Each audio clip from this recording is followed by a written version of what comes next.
You're listening to Beyond Wellness Radio, bringing you the cutting edge in health, biohacking, and sports performance. Stay up to date and listen anywhere and anytime on your computer, tablet, or smartphone by subscribing on iTunes. Catch your host, Dr. Justin Marchegiani, as he answers your burning health questions as well as interviews from world-renowned guest experts. For more Beyond Wellness Radio, go to beyondwellnessradio.com. Hey there, it's Dr. Justin Marchegiani. Welcome to Beyond Wellness Radio. Feel free and head over to beyondwellnessradio.com where you can access our full podcast transcriptions. While you're there, you can also sign up for our thyroid and female hormone video series. This series goes into the root cause of why your hormones are out of balance. While you're there, you can also schedule a functional medicine consult with Dr. Justin, myself, where we'll dig deeper into the root cause of your health challenges. Feel free and think of sharing this podcast with at least one person. This podcast grows by people sharing it. Sharing is caring. If you can think of one person that can benefit from this information, please feel free and share it. If you're enjoying the podcast, make sure you subscribe on iTunes. You can also click below the video or podcast where you'll see the iTunes review button and leave us a review. You can also sign up for the newsletter at beyondwellnessradio.com where you'll get updates before anyone else. Thank you so much and enjoy the show. Hey there, it's Dr. J. I got my good friend here, Dave Korsunsky. We're going to be chatting about how to assess your thyroid. Dave's got some great technology called Heads Up Health, headsuphealth.com. We use this software a lot to help patients kind of chart their lab data so they can follow it, create graphs, compare it to other variables like sleep or blood sugar or how many steps you've done in a day. So we're going to really dig into how to look at and how to assess your thyroid and what numbers and lab values we look at. Dave, how we doing, man?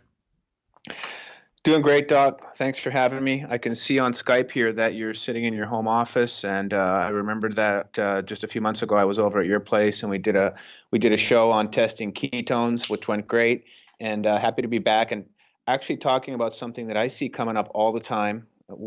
Heads Up Health is pretty active online in a lot of the different Facebook groups and different communities on ketogenic diets and paleo diets. And this question of the full thyroid panel comes up all the time. So I'm glad we can dive into it. It's also something that was personally relevant for me. And you may recall when I was your patient, that was one of the things you helped me fix. So I can throw in some of my own personal experience here as well. Absolutely, that's great. I was going to do a nice live on-screen recording here of what my ketones were, but my battery is dead. Damn it. I hate wasting these strips. They're so expensive. Where do you get yours from? It's $4 a strip here in the U.S. I know there's cheaper sources out there. Well, I got it from the person that you told me to get it from over in New Zealand. That's right. On You did. eBay. Actually, it was Australia. Australia. Yeah, it was Australia. Yeah. But they're clamping down on that now. I think it's illegal for them to ship to the United States now, so they're getting harder to find on eBay. Yeah, I hear you. They're still there a little bit though. But today for lunch, I had a collagen bar. I had tuna with a little bit of like Mark's Primal Mayo, so like egg, egg olive oil or egg avocado oil, product. and then like some shreds of carrot in there and like a little bit of cut up spinach. So it's pretty high fat, very little carbohydrates. So my ketones would probably be around 0.6 millimole right now. Yeah. Yeah. Well, as I mentioned to you, I don't have my meter with me. Otherwise, we could nerd out and do some ketone testing like we did last time. Absolutely. Another time. Absolutely. Well, today we were going to talk about thyroid and just really put the focus on thyroid. And thyroid's important, right? Thyroid's that gland that sits kind of right where that bow tie of the neck would be, just below and outside of the Adam's apple. And it produces a metabolic hormone called thyroid hormone. And that hormone gets produced and it gets converted and activated in the body. And there's a lot of things that are responsible for making thyroid hormone and activating thyroid hormone. Like we've talked a lot in the past about ketosis and insulin resistance, and having too much or too little insulin can really have an effect on how thyroid hormone gets activated, which is really interesting. So with the software that you created over at headsuphealth.com, anyone listening can go head over there and get a free account, but you can plug in your thyroid lab values. And let's kind of just start. Well, let's just start with an anecdote, kind of your personal story of us working together with your thyroid, and then we'll dig into the meat of the matter here. Yeah, so this was back in, I think, 2011, 2012, when you were still working out of the Cupertino office. Yeah. And you may recall, you and I met at Asprey's first ever Yep. conference in San Francisco, and you were hustling there. You had your adjustment table out, Yeah. and I'm like, this guy is awesome. Mm.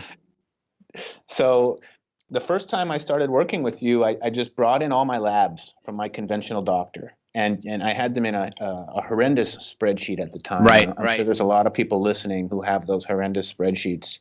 But as we started going through my numbers and you started looking at stuff, you noticed that the only test I'd ever had done was TSH. And I maybe had 2 or 3 of those done over the course of the lifetime, maybe just was standard physical, et cetera. And so that was one of the first things you ordered for me was a full thyroid panel. And I guess I think it's important to talk about all the components of the full thyroid panel. Also important to address why maybe a lot of conventional doctors only order TSH. But in any event, that was my situation.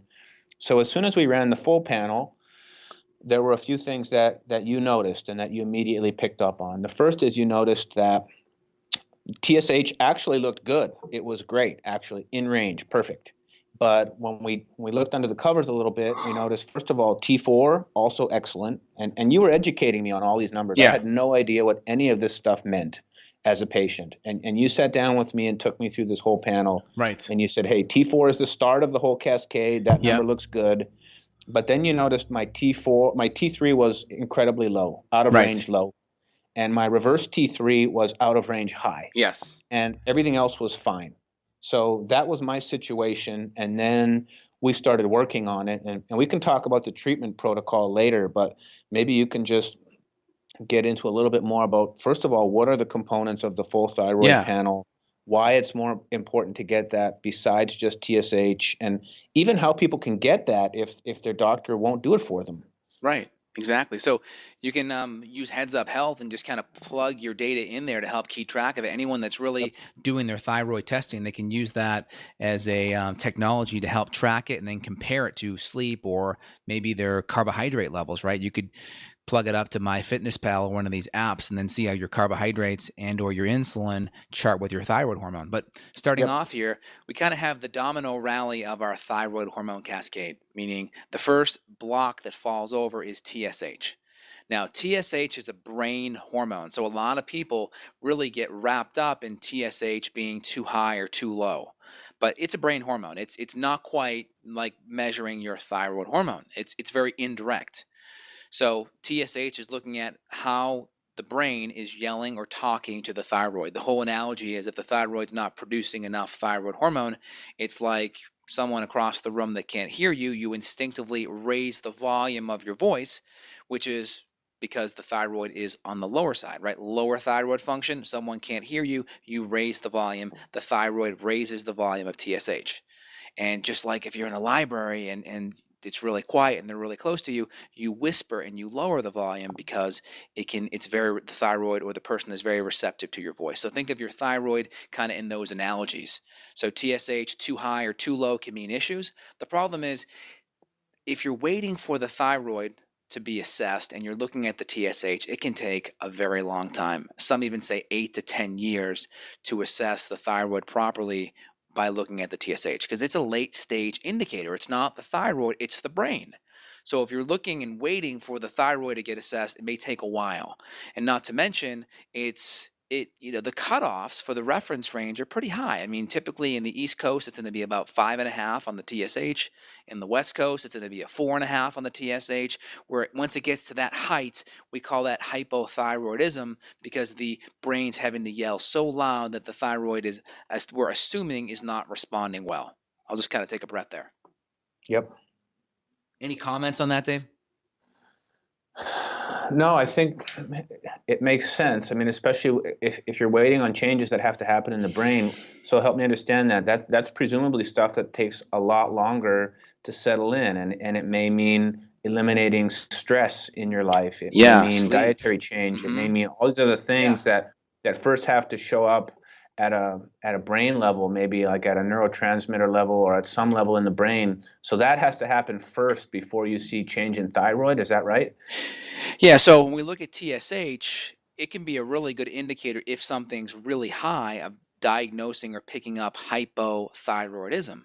Now, the Yep. conventional range, 4.5 on the West Coast, 5.5 East Coast. I like it to be around 1. Definitely Mm-hmm. below 2.5. 1 to 2.5 is a pretty good, what I call functional range for the thyroid. That's a good starting point. Again, where it gets fuzzy is when you start supporting someone's thyroid because they need thyroid with thyroid glandular or hormone. Most docs are basing the treatment off of the TSH. Not a Yep. good way to do it because the brain is very sensitive. It's more sensitive to thyroid hormone than the actual peripheral receptor sites. So my analogy for my patients is go outside on a hot day and figure out the temperature by touching the sidewalk. Well, the sidewalk conducts heat much higher than the air, so it's going to be a lot hotter, i.e. the Mm-hmm. TSH may respond more sensitively because of the receptor sites, just like the Yep. sidewalk would be hotter or be more sensitive to heat than the air. So that's step 1. Step 2 is then looking at the T4 hormone, which is what's made by the thyroid. So TSH comes down, talks to the thyroid. The thyroid goes through this process called deiodination, where it's adding and building thyroid and tyrosine and thyroglobulin molecule to build this thyroid hormone. All right, vitamin A, copper, zinc, magnesium, selenium are also involved in those processes. Vitamin A as well. And So that's why you got me on the selenium. Part of your treatment then was adding some of these supplements in at some point. Is that right? Yeah, exactly. Got- Iodine can be really important too. You just got to be very careful with iodine because a lot of people that have thyroid issues, it's autoimmune in nature. It's the immune system attacking the thyroid gland. So you got to be careful because more iodine can be like throwing gasoline on the fire. So you got to be Yep. careful in the beginning. I always am more favor giving selenium in the beginning over giving iodine as well, just because of that inflammatory mechanism. So Yep. That's where you started me off. You started me with selenium, and then we added the iodine in later. yeah, exactly. So we have our T4, right? We make that through this whole iodination process. Then we convert it or we activate T4 to T3. So when we look at T4, we like our T4 total being around 6 to 10. That's a pretty good range for T4 total. Mm-hmm. And T4 free about 1 to 1.5 is a pretty good range. And again, go over to Heads Up Health to get all these ranges more in depth.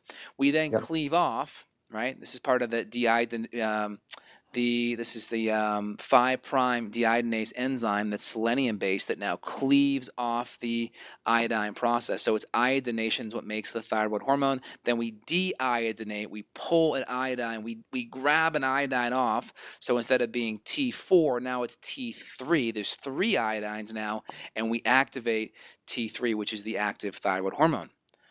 So that's what's really having the whole metabolic reaction in the body, increasing our temperature, increasing metabolism, energy, heat, temperature.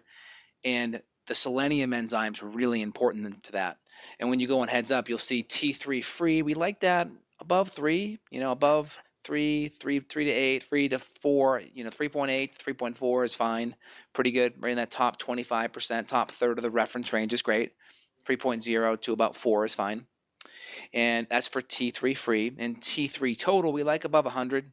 100 to 130 is fine. And again, we fine tune that with objective temperature testing, making sure the temperature is looking well.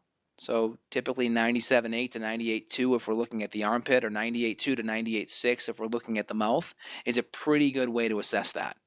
Mm-hmm. And we'll do that in the morning before we get up, and we'll do it in the afternoon before lunch. Because if we increase metabolism, we're thinking that that's going to spill over into objective symptoms like energy, but we'll also see it as heat in the Yep. temperature. So I remember when we were working on Heads Up, you said, Dave, you need to have a place to track basal temperature Yes. as well. Yes. And that's part of what you're doing. Do you use that a lot to diagnose or to zero in on thyroid health? It's a good indicator to look at side by side. The problem is a lot of people have broken thermometers, and I see people coming back with 95 on their temperature, and it's just like they have no, they're feeling better, their temperature's up, and then we tell them to get a new thermometer, and it's better. So, I don't put too much stock in it, but it's nice to see it Yeah. when it starts to change and move in the right direction, and it correlates with symptoms, and it does that a lot. I know that when you were helping me along those lines, it was specifically recommended to use a mercury-based thermometer. And I know at one time you had those on your website, and they're getting increasingly harder to get. So, is that still something you sell on your site? Yeah, I have a couple right here. I'm going to throw them up on screen. I actually have 4 right here.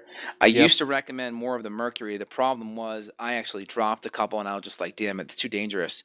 I Because then did you, too. so it's just, I just said, you know what? Even though it's accurate and nice, it's just not worth the potential of dropping it and having Yep, the toxicity of having to clean it up. So I went away agreed. from it just because there's some accidents. Sure. So what I typically use now is just the highest ranked fertility digital thermometer on Amazon that's measured Cool. to a Yeah, it'd be hundredth. good. Yeah, it'd be good to get that model if you have it. I know Yeah, I'm I get have it another in one. my store over at justinhealth.com. It just links to Amazon, Got it. and it Yep. Justin Health approved products, and then my thermometer is there. But it's just the highest Sweet. ranked fertility digital, not just a digital, but a fertility one, because fertility has to be more accurate than not because of the nature of hormone testing and temperature. Yep. Good. So that's where I'm at now. So I do like temperature. It's nice for patients to see it, to feel it.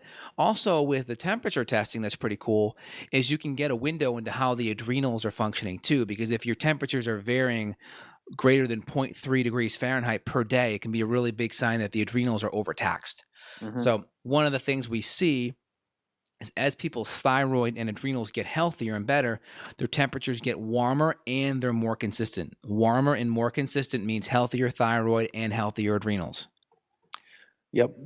Okay, that's all good. So, what's on the rest of the panel? I know there's a bunch of other stuff that's included in the full thyroid panel. We're slowly working our way through it here, So but you, TSH, we already mentioned the T4 yep, free in total. Again, yep, the free represents about 2 to 5% of the hormone level.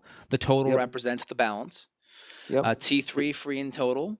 yep, T3 uptake, what's being absorbed and taken up by the receptor sites.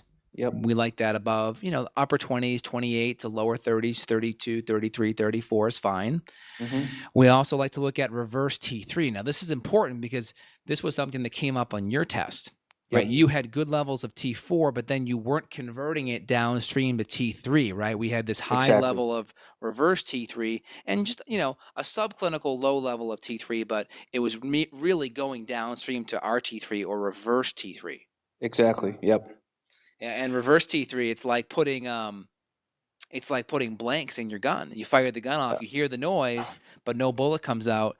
You got this blank that's sitting in that thyroid receptor site. It's supposed to be like T3, but it doesn't quite have that metabolic property, so to speak. So do you see that a lot, Doc, where that conversion is just not happening, right? And what are the first things you think of when you see that the T4 to T3 conversion is just not operating right?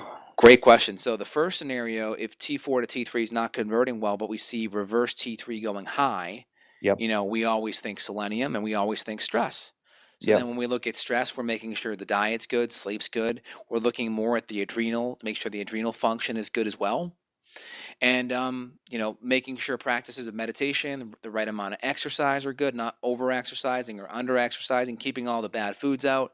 And then we'll even use things like selenium to help lower reverse T3, and even things like milk thistle to lower it as well, to help clear it out, because a lot Mhm. of that reverse T3 is made by the liver. So we can clear it out, but we got to fix the underlying reason of why it was getting converted there to begin with. That's the key. Yep. Makes sense. And I think in my case, it was just a combination of things, exactly like you described. It was a really stressful time for me personally. You also introduced the selenium supplement. I also, at that time, started moving over to a much cleaner diet, more of a paleo-based diet, coming off of just more of a standard diet. So I think all of those things helped. And then what we were doing was we were running the thyroid panel. You'd give me my treatment protocol in my Word document.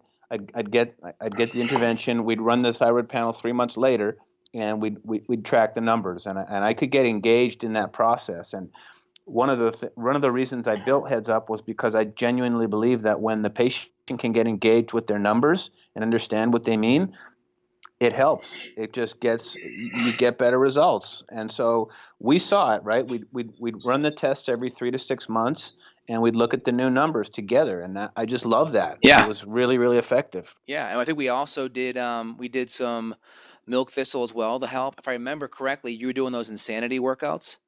Yeah, I just hour? crushed. I had crushed my adrenals. Yeah. I was overtraining. I was in a stressful situation work wise. My diet wasn't great. Having too much fun on the weekends. It Yeah, was you're doing that.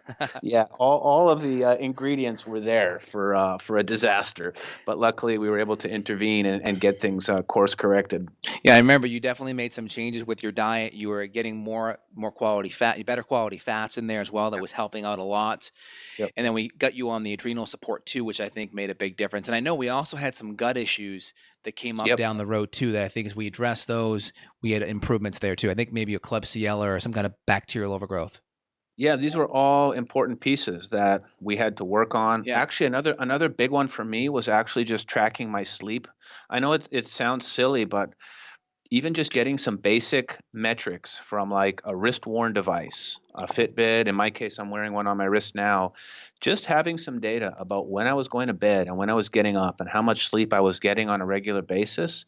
Until you see the numbers, I didn't realize that I was maybe 6 hours, not getting enough.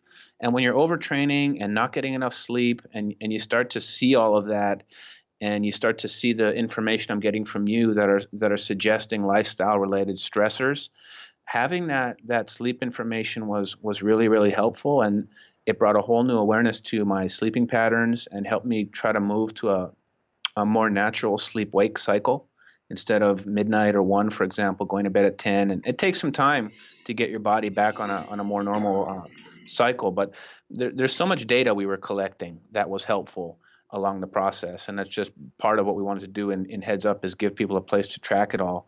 But sleep was really important in addition to all of the things that you mentioned that we fixed as well. Yeah, absolutely. So kind of just coming back in line here, we talked about the thyroid conversion piece. Sleep really helps because sleep can help curtail cortisol levels. Can also help maximizing growth hormone levels, which are important for being anabolic and repairing tissue. Mhm. Also can help with recycling neurotransmitters, right? Yep. And also And help yeah, go ahead.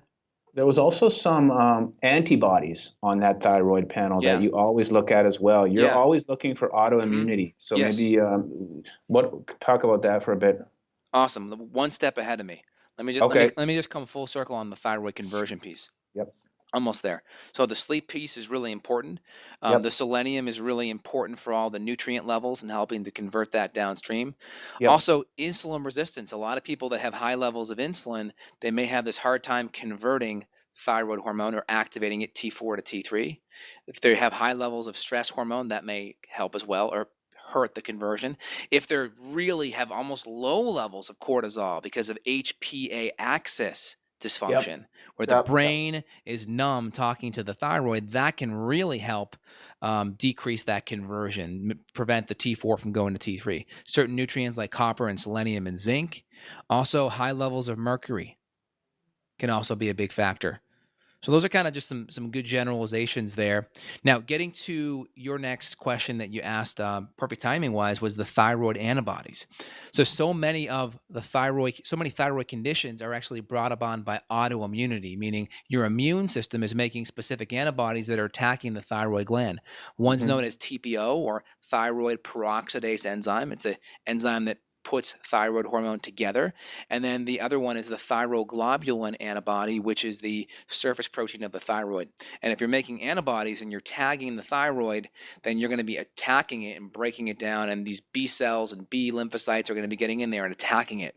And that's not good, because as it's being attacked, it's like stabbing a knife into it, and thyroid hormone drips out. So your TSH and your thyroid hormone levels can be off for a long time. You could have hot flashes and anxiety and tachycardia and be sweating a lot. And that's a really good sign that you're starting this whole autoimmune progression. And again, conventional medicine will not get to the root cause. They ignore the immune mechanism, i.e. the antibodies. They forget what's driving it, and they just say, here's Synthroid, and they just want to get that thyroid TSH back nice and low again. But we're not getting with the simple things like the gluten and the grains and the inflammation and the insulin resistance and the infections that are so commonly addressing it.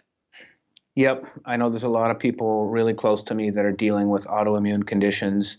And so that's something that comes up all the time. You've worked with many of those people directly and have helped them make the changes necessary to work on those antibody numbers specifically. And I think that's why you did really well off the bat too, because one of the big changes you made, because you were like just starting to get into Dave's bulletproof diet, and you were cutting Yep. out grains and really cutting out Mhm. mycotoxins, and you were eating more fat, so you were stabilizing your blood sugar and getting your insulin better. I think that really helped with calming down any potential autoimmunity that may have been present. Yeah, if I think back to some of the things that were going on at that time, it was definitely going on to the bulletproof diet at that time that helped a lot. That helped with a lot of the blood sugar Big stabilization. time. And you mentioned that that's one of the reasons there may be T4 to T3. Working on stress, getting the GI stuff fixed up. You ran the tests to do that.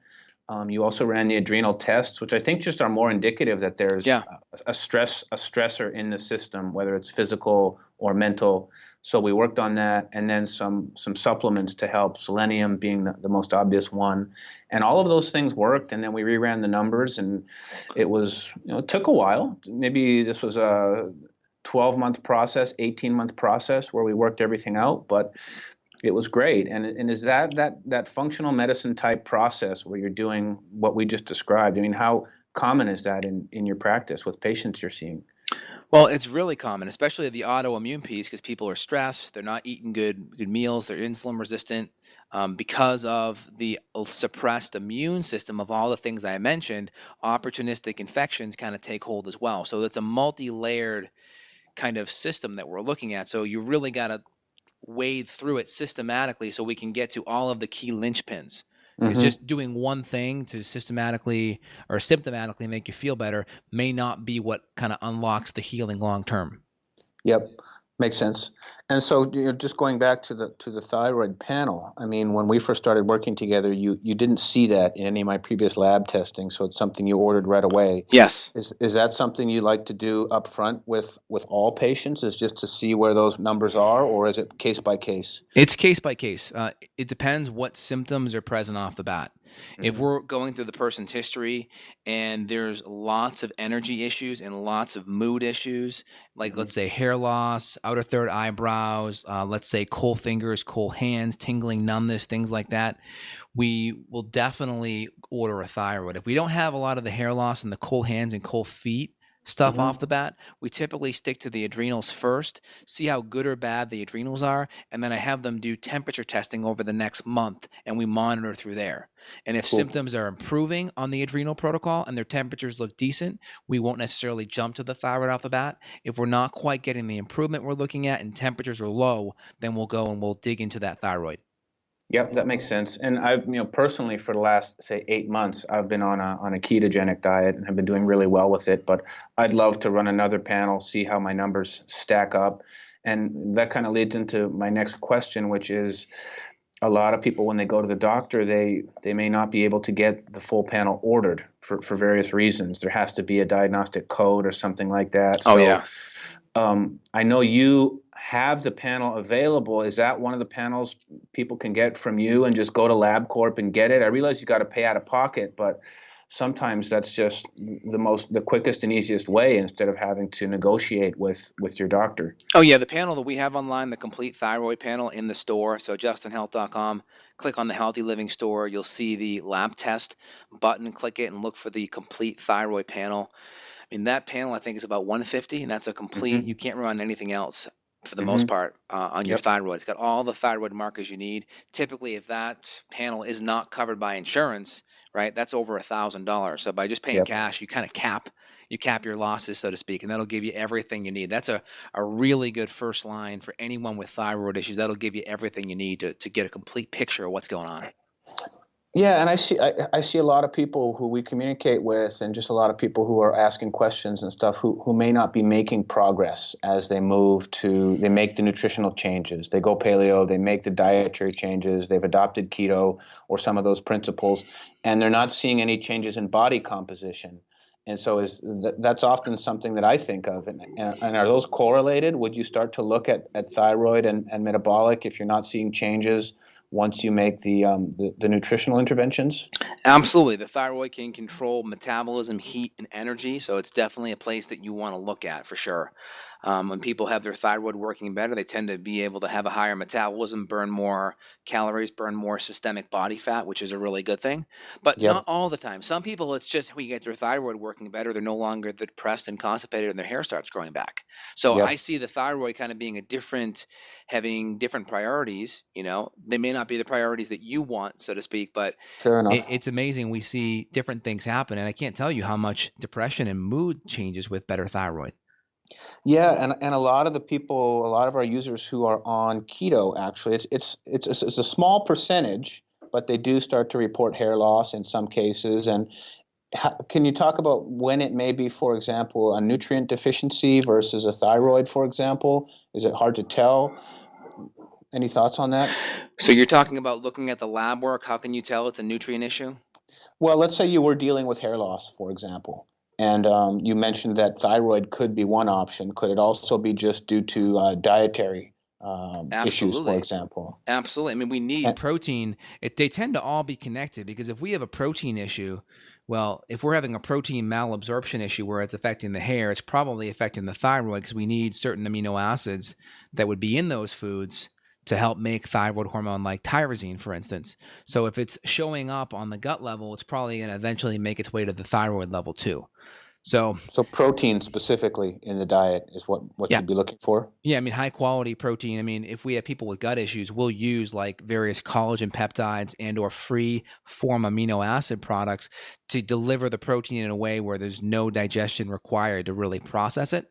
That way it gives the digestion some time to relax while we work on fixing it. But I never just isolate variables. If I see the thyroid and I see protein and gut issues, we're going to fix everything, as we go through body system 1, 2, and 3. And if it's something we address in body system 1 with the thyroid, meaning where we look at ATF or ATM, adrenal thyroid male hormones, or adrenal thyroid female hormones, and we start to see the hair start coming back with thyroid hormone, that's a great sign. And then it may come back as we start repleting nutrients in body system 2 with the gut. Makes sense. I mean, we'll trace it back afterwards and kind of use this retrospective look at it and say, hey, when we did this, that happened more. When we did this, this happened more. Sometimes you can't tell because there's a delay. So we try to do our best and just fix what we find. Yep, makes sense. Well, I know I'm due for a full set of labs, thyroid panel included, and you'll be the first to take a look at them once they're ready. So, I've got to get working on that. And part of what you were helping me with was building Heads Up Health to help people track all of this information, particularly when you're working with health experts outside of the conventional system. Just having everything in one place and being able to share it with any doctor you want. So you and I will be working on that together in the near future. Absolutely. And I want to touch upon one last thing, because I know we're really getting out there to the keto community, which I think is great. One situation that I'm seeing is most thyroid conditions, I'd say 99% off the bat, they're going to do so much better off the bat, especially if they're coming from a standard American diet going keto, because that's going to help insulin resistance. It's going to help this kind of numbness to this insulin receptor where, we're not getting the insulin low enough because these receptors so numb to get sugar into the cell, right? Insulin's the key, the receptor's the lock, and basically the receptor site's not accepting the key, so we have to essentially push more keys into the hole to get that key out, to get that essentially door open to let the sugar in. So we get this insulin resistance, or more keys getting into the cell, and that's not a good thing, because insulin, when it's too high, can cause lots and lots of hormonal issues. One of them being thyroid conversion, or T4 to T3 thyroid hormone activation. So getting on a ketogenic diet is going to be essential, but it's going to really get that insulin level down. The only thing is, I find sometimes when people are long-term keto, sometimes we may go a little too low on the insulin, and if we add just a small amount of carbs, even just 10, 20 grams, it can be enough to get your insulin levels a little bit higher, and we see an aid in thyroid conversion. We'll see T3 go up on the lab work, we'll see hair improve, or maybe even temperature improve, but that tends to be when people are keto chronically or long-term. Everyone's going to benefit coming off the bat and get a really big benefit. It's long-term afterwards. We want to fine-tune it, and I'm totally non-dogmatic about it. If you can keep at a keto level, or that's great. If not, we just up it 10, 20 grams, see how we do. I had a patient just yesterday. We had about a quarter of sweet potato at night, and a lot of her low thyroid symptoms went away. Makes sense. Yeah, well, I mean, this is all good stuff, Doc. I think there's so many people that need the full thyroid panel, maybe have never had it before. Maybe they're stuck just where they are in terms of their health transformation. I know it was a huge step for me, just seeing these numbers, figuring out how we address them. I know you make the panel available to people who can't get it from their doctor, which is awesome.